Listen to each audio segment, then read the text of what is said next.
Parasakthi release ஆன அன்றைக்கி இங்கே உள்ள தேட்டரில் போய் படத்தை பார்க்கலாமா? ஜான் 10 ஆஃப்டர்நூன் ஷோக்கு புக் பண்ணியிருந்தோம். ஆஃப்டர்நூன் 1:40க்கு ஷோ ஸ்டார்ட் ஆச்சு. கொஞ்சம் அவசரமாக கிளம்பி அஜிதான் வாக்கில் உள்ள இந்த ஏஎம்சி சினிமாவுக்கு வந்துட்டோம். இங்கே வந்ததுக்கப்புறம் நான் இப்போ தான் ஃபஸ்ட் டைம் படம் பார்க்க போகிறேன்.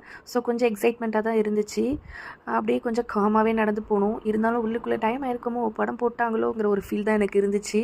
நாங்கள் பிஃபோர் டேவே ஆன்லைனில் டிக்கெட் புக் பண்ணிட்டோம். இவங்க ஃப்ரெண்டும் வந்திருந்தாங்க. ஸோ அப்படியே எங்கள் ஸ்க்ரீனை தேடி நாங்கள் போயிட்டுருந்தோம். உள்ளே போகிறதுக்கு முன்னாடி டிக்கெட்டை செக் பண்ணிவிட்டு உள்ளே அனுப்புனாங்க. ஃபுல்லாக லைனாக ஒவ்வொரு ஸ்க்ரீனுக்கும் நம்பர் போட்டு வரிசையாக இருக்குது. நமக்கு பராசக்தி ஓடினது ஸ்க்ரீன் நம்பர் 9. அதனால் அந்த இடத்துக்குள்ளே போயிட்டா பார்த்தா ஏதோ ஸ்க்ரீனில் ஓடிட்டு இருந்துச்சு. படம் தான் ஸ்டார்ட் பண்ணியாச்சான்னு நினச்சேன் நான். ஆனால் படம் இன்னும் ஸ்டார்ட் ஆகலை. சும்மா ஆட் போயிட்டு இருந்துச்சு. உள்ளே போனோடனே தேட்டர் ரொம்பலாம் க்ரௌடாக இல்லை.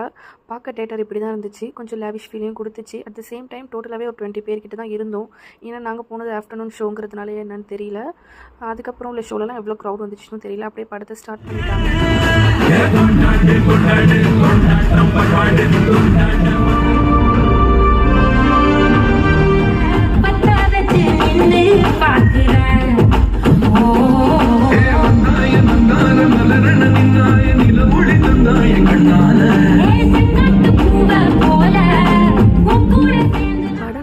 நல்ல ஹிஸ்ட்ரியை ரிகால் பண்ணியிருக்காங்க. நம்ம ஸ்டேட்டில் நம்ம லாங்குவேஜை இவ்வளோ ஃப்ரீயாக நம்ம இப்போ பேசிகிட்டு இருக்கோன்னா அதுக்கு எவ்வளோ பெரிய போராட்டங்கள் இருக்குது, எவ்வளோ உயிர் தியாகங்கள் இருக்குங்கிறத இந்த படம் மூலியமாக நம்ம தெரிஞ்சுக்கலாம். நீங்கள் படம் பார்த்தீங்களான்னு கமெண்ட் பண்ணுங்கள். See you all in next video. Bye.